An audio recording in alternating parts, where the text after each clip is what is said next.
il y a quelques minutes. D'accord, bonjour et merci à tous et à toutes d'être présents à ma soutenance. Donc, moi je suis Christian Garvia Mendiville, architecte diplômé d'État par cette école en 2018. Donc pour commencer, je vais d'abord vous présenter un tout petit peu mon parcours académique donc, au sein de cette école d'architecture, dans laquelle j'ai essayé d'avoir l'intention d'explorer un peu tous les champs et toutes les disciplines à l'intérieur de l'architecture. Donc c'est quelque chose que j'essayais d'illustrer à travers mon projet final d'études qu'on peut voir sur cette diapositive. Projet dans lequel j'ai été amené à analyser le site, déjà, les réseaux des transports, le tissu urbain de la ville dans lequel je me suis implanté, et pour ainsi proposer un projet qui soit capable de répondre d'une certaine manière donc, à ce site. Pour aller un peu plus loin dans cette démarche et cette intention d'explorer les disciplines de l'architecture, je me suis intéressé à l'archéologie du bâti. Donc, dans ce contexte-là, je fais partie de l'école française d'Athènes en tant que stagiaire, donc sur le site du théâtre antique des Tassos, en nord de la Grèce, dans lequel j'étais amené à faire du relevé et à produire des documents graphiques, comme par exemple ce plan. Ou encore actuellement, où je travaille dans le cadre de la restitution des monuments funéraires, donc de la nécropole de Königshofen qui était retrouvée sur la route des Romains ici à Strasbourg. Voilà, pour avancer un peu plus dans mon discours, en fait, et pour tout ce qui est le choix du sujet, en fait, ce choix vient du fait de vouloir exercer tant en Bolivie comme en France. Alors, parmi toutes les raisons et toutes les possibilités de pouvoir relier ces deux contextes-là, il y en a deux qui ont attiré mon attention. Donc, le premier, c'est la technicité dans le bâtiment, et le deuxième, c'est la question du logement décent. En fait, je me suis rendu compte qu'en Bolivie et en France, l'art des constructeurs n'est pas du tout le même. Donc à gauche, par exemple, c'est une image de Bolivie et à droite, une image d'une construction en France. Je me suis rendu compte qu'en Bolivie, on fabrique et on construit toujours de la même manière, avec les mêmes matériaux de construction, avec les mêmes techniques.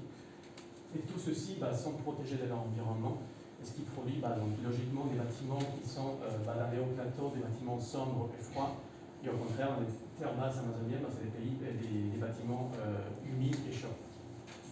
Alors, toutes ces manières de construire, toutes ces techniques-là est valable tant pour les classes défavorisées comme pour les classes aisées. Et bien évidemment, pour ces dernières, il est plus simple d'accéder à des climatiseurs ou des chauffages pour améliorer leur cadre de vie. En France, en revanche, je me suis rendu compte au moment de faire mes études en école d'archi, mais surtout en agence d'architecture, de l'importance, dès les premières esquisses d'un projet, de réfléchir déjà aux techniques d'isolation ou des techniques qui permettent d'avoir un bon confort thermique et acoustique dans les constructions. J'ai pu me rendre compte de l'importance de protéger les bâtiments avec des isolations ou d'étanchéité, non seulement pour les protéger de leur environnement, mais également pour économiser les ressources énergétiques. Et en agence d'architecture, par exemple, j'ai pu explorer tout ce qui est la construction de bois, technique qu'aujourd'hui n'existe pas en Bolivie. Tous ces éléments, en fait, m'ont permis donc, de proposer un projet d'architecture qui reste pour l'instant théorique, et que je vais vous présenter dans un instant dans ce discours. Je vais d'abord présenter quelques projets, en tout cas les plus significatifs dans lesquels j'ai travaillé en agence d'architecture. Donc le premier, en fait, a été fait dans le cadre d'une extension d'un espace agricole dans un couvent, donc réalisé dans le cadre de l'agence des Wolfram, fondée par Jean-Michel Wolfram, qui est ici présent. Une agence qui est composée de 5 personnes, donc 4 architectes, une assistante administrative. Donc ce projet était le premier qui m'était confié, et c'est le premier qui m'a permis de vraiment rentrer dans le vif de ce qui est l'exercice de la profession. J'ai ici produit mes premiers documents officiels d'architecte, des documents qui permettent de communiquer par exemple avec les entrepreneurs à travers des détails techniques comme celui-ci pour par exemple obtenir des devis, avec l'administration publique à travers des documents comme par exemple les permis de construire. Et tout cela, bien entendu, en ayant en tête de garder les différentes réglementations, comme par exemple la réglementation pour les établissements recevant du public, et très particulièrement tout ce qui est les dossiers de sécurité incendie et des sécurités d'accessibilité pour les personnes à mobilité réduite. Ces documents permettent également d'une manière très large de communiquer avec la maîtrise d'ouvrage, le bureau de contrôle et le bureau d'études.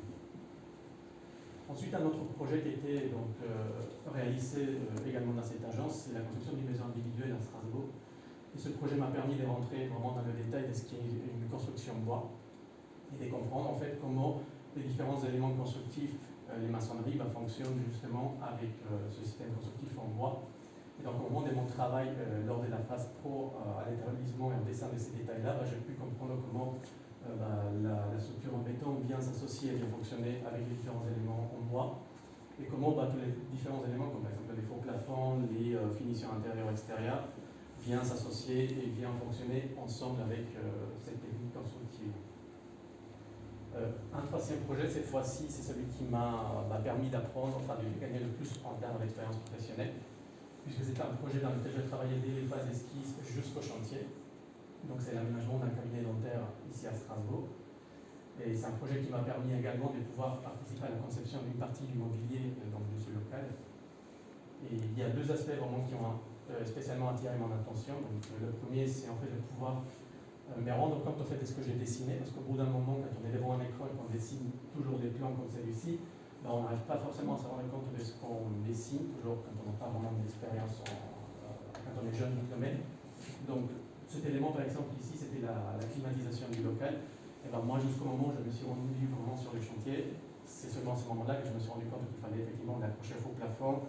Et j'ai pu me rendre compte que tous les éléments autour de cette machinerie devaient fonctionner avec tout le projet. Le deuxième aspect important, c'est en fait la présence des acteurs sur le projet, notamment les entreprises, puisque c'est elles qui donnent vie d'une certaine manière au projet à travers les détails techniques, les coûts ou les plans qu'on leur fournit. Et donc leur présence sur le chantier est également importante, puisque c'est à ce moment-là qu'on va discuter des problèmes, enfin des potentiels problèmes qu'on peut retrouver, surtout dans un cadre comme celui-ci où c'est de l'existant. Il y a toujours des surprises qu'on peut retrouver lors des travaux. Et c'était impressionnant de voir en fait comment la forte densité des réseaux au plafond, au mur et au sol va commencer à se cacher et à devenir une architecture très blanche, très pure, très minimaliste, telle qu'elle était souhaitée par la maîtrise d'ouvrage. Enfin, un quatrième projet, cette fois-ci réalisé dans le cadre d'une autre agence d'architecture, c'est le Puc Chalumeau, également basé sur Strasbourg. C'est l'extension d'un hôtel à Haute-Rotte. Donc ce projet m'a permis de continuer à travailler un peu plus dans ce qui est la construction bois. Mais l'aspect le plus important pour moi dans ce projet, c'est son caractère patrimonial, puisqu'il s'agit, comme vous pouvez le voir sur cette diapositive, d'un contexte, ça c'est l'image existante avant le projet, dans un centre-ville typique de la région, avec des éléments architecturaux qu'il fallait conserver. Donc l'une des demandes de l'architecte des bâtiments de France, c'est effectivement de pouvoir travailler et créer cette extension, tout en gardant, tout en respectant ce contexte-là, ce que nous a conduit justement à proposer un projet sous la forme d'une maison à colombage. Voilà, pour entrer vraiment plus dans le cœur de mon sujet, de mon propos, et pour vous proposer un projet que je vais vous expliquer tout à l'heure, il m'a fallu d'abord trouver et faire une analyse en tout cas du secteur du bâtiment bolivien. Donc en fait, ce secteur est aujourd'hui composé par des activités artisanales, de type artisanal. J'ai voulu montrer deux des principales qui sont capables de fournir les différents chantiers dans le pays, comme la filière bois, donc vous pouvez retrouver dans tout le pays sur cette forme-là des ateliers artisanaux, ou encore certains types de briques qui sont fabriqués de manière artisanale dans certaines parties du pays. En Bolivie, il existe également des activités industrielles un peu plus lourdes, capables de pouvoir produire des produits liés par exemple à la production de briques ou du béton et ses dérivés. Il y a alors un aspect vraiment très important de la présence de cette activité dans le pays, c'est qu'elle peut produire de manière massive et à très bas prix ces matériaux-là. C'est pourquoi aujourd'hui une grosse partie en tout cas des bâtiments contemporains sont construits donc, en béton et en briques. En revanche, en Bolivie, il n'existe pas une activité industrielle un peu plus technique capable de fabriquer des éléments pourtant essentiels à toute construction, comme c'est par exemple les menuiseries isolées ou les produits d'étanchéité et d'isolation.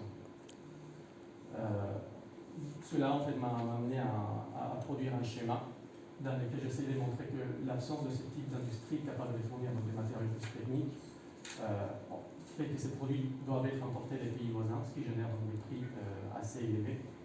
Cela, à son tour, va générer un manque d'intérêt vers ce type de solution de la part de la population, y compris les architectes.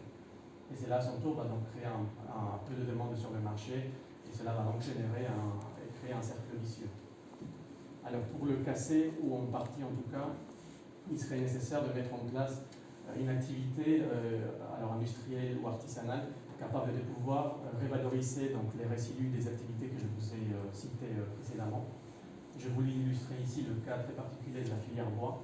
Donc tous ces résidus-là peuvent être transformés en panneaux isolants, par exemple en laine de bois.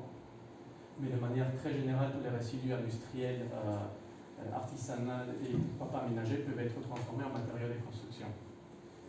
Alors moi, mon intention, enfin mon rôle en tout cas en tant qu'architecte accessant en Bolivie, mon rôle serait d'aller, de m'orienter en tout cas vers cette stratégie-là et de m'associer par exemple dans un premier temps avec un atelier bois qui puisse fournir tous mes chantiers en vaisseau en bois et de m'associer également avec des gens qui soient capables de pouvoir revaloriser tous ces résidus-là.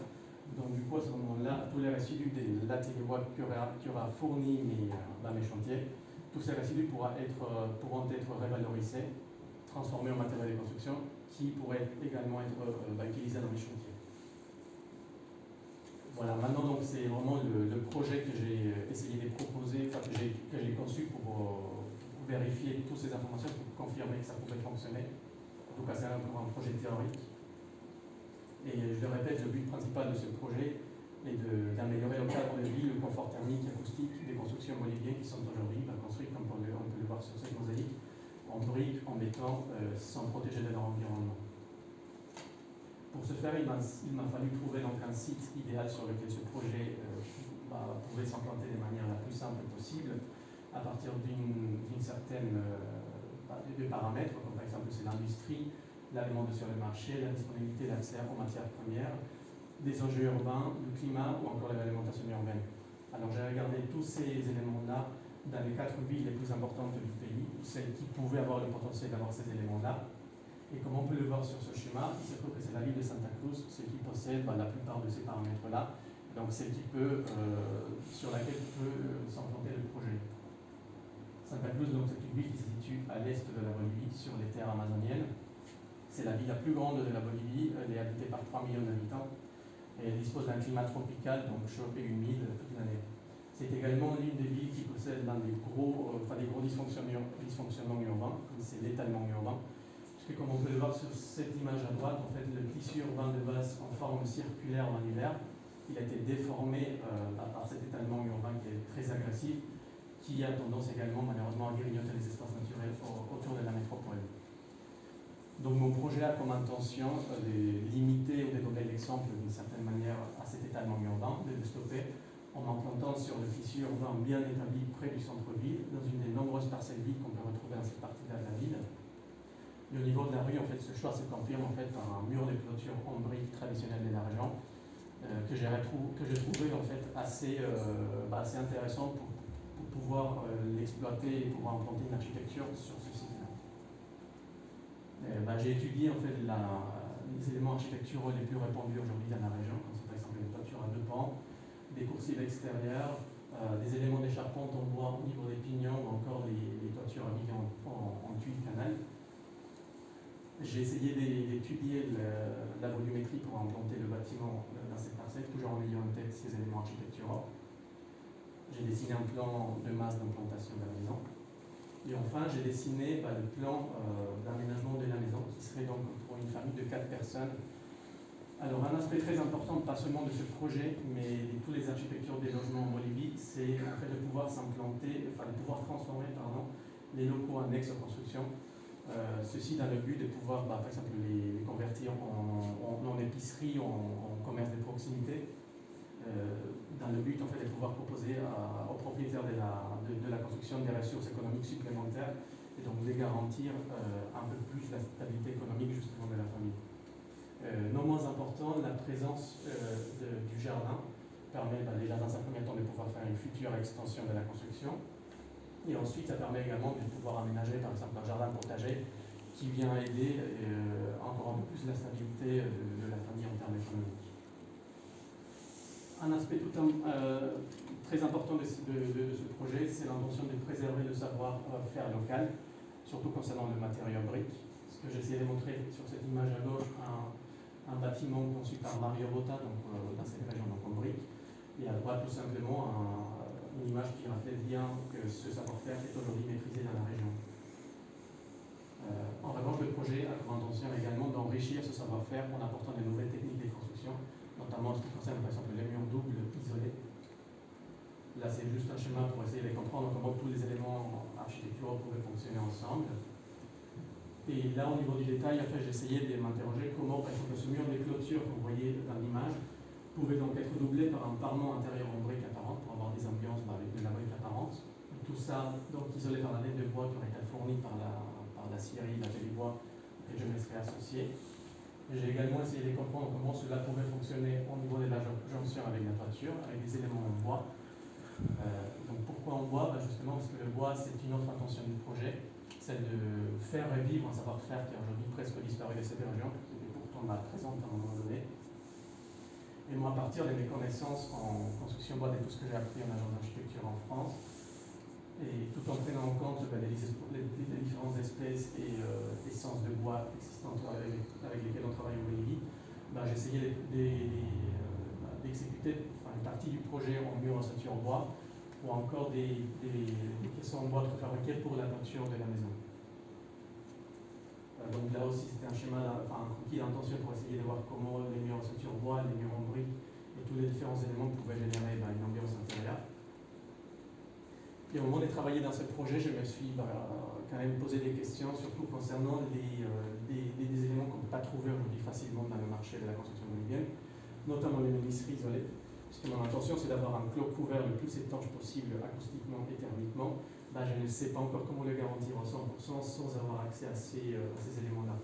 Alors, il est bien évidemment possible de trouver et de les acheter en Bolivie, mais cela explose et dépasse largement l'enveloppe financière du projet.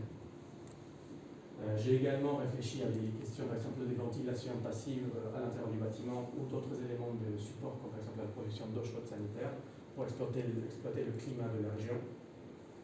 Et j'ai testé la conception bioclimatique de la construction dans les plafonds, dans les murs et dans les sols, parce que même s'il s'agit d'une région qui a un climat assez stable tout le long de l'année, il arrive qu'il y ait des épisodes quand même de froid intense et de grande humidité que la construction doit quand même pouvoir supporter, tout en garantissant et tout en gardant un confort thermique à l'intérieur. Il y a également des risques de malfaçon, surtout concernant la partie bois, puisqu'il s'agira d'un savoir-faire et d'une technique nouvelle en Bolivie. Donc à ce moment-là, le suivi du chantier s'avère vraiment très important pour éviter des dommages futurs à la construction. Et donc pour résumer, on peut voir à nouveau cette image de l'état existant avant le projet. À cette image dans laquelle le projet s'est accroché d'une certaine manière à ce mur, l'a transformé, l'a utilisé comme façade principale, et dans lequel on peut également retrouver les différents éléments typiques de la région dans ce projet. Alors pour travailler dans ce projet, je me suis inspiré de plusieurs références. Ce sont surtout des références qui se situent dans un climat tropical. Donc, par exemple, ici, une maison construite en Pisé, dans le sud de la Bolivie. Une maison en bois sur l'île de la Réunion. Encore une maison en bois, mais cette fois-ci au Chili, par Alejandro Aravena. Ou encore des architectures faites à partir des matériaux de récupération de Recetas Urbanas de Santiago Chicoqueda en Espagne. Et maintenant, pour terminer mon discours, en fait, je voudrais revenir sur cette intention que j'ai dès le début du moment où j'ai commencé mes études d'architecture, cette intention de vouloir mélanger les savoir-faire et les connaissances. Et ici, sur cette diapositive, j'essaie de montrer mon intention en Europe, une intention qui sera donc de continuer dans l'archéologie, de continuer dans le patrimoine et sa conservation, donc de travailler de manière très large dans le patrimoine. Alors juste pour anecdote, cette image ici, c'est l'une des stèles qui a été retrouvée dans la nécropole de Königshofen, sur laquelle on peut notamment lire le mot architectus. Donc pour moi, personnellement, cette image elle montre bien cette intention que j'ai de mélanger l'architecture et l'archéologie. Alors qu'en Amérique, l'intention elle est toute différente, puisqu'il s'agira plus d'expérimenter dans le sens large du mot, dans l'architecture, en introduisant des nouvelles manières de construire, des nouvelles techniques, des nouveaux matériaux, pourquoi pas des nouveaux programmes. En tout cas, dans les deux continents, dans les deux contextes, l'intention est de garder en tête cette intention de proposer des architectures qui soient confortables, faites à partir des techniques simples à mettre en place, des matériaux le moins transformés possible et le plus respectueux de l'environnement. Je vous remercie.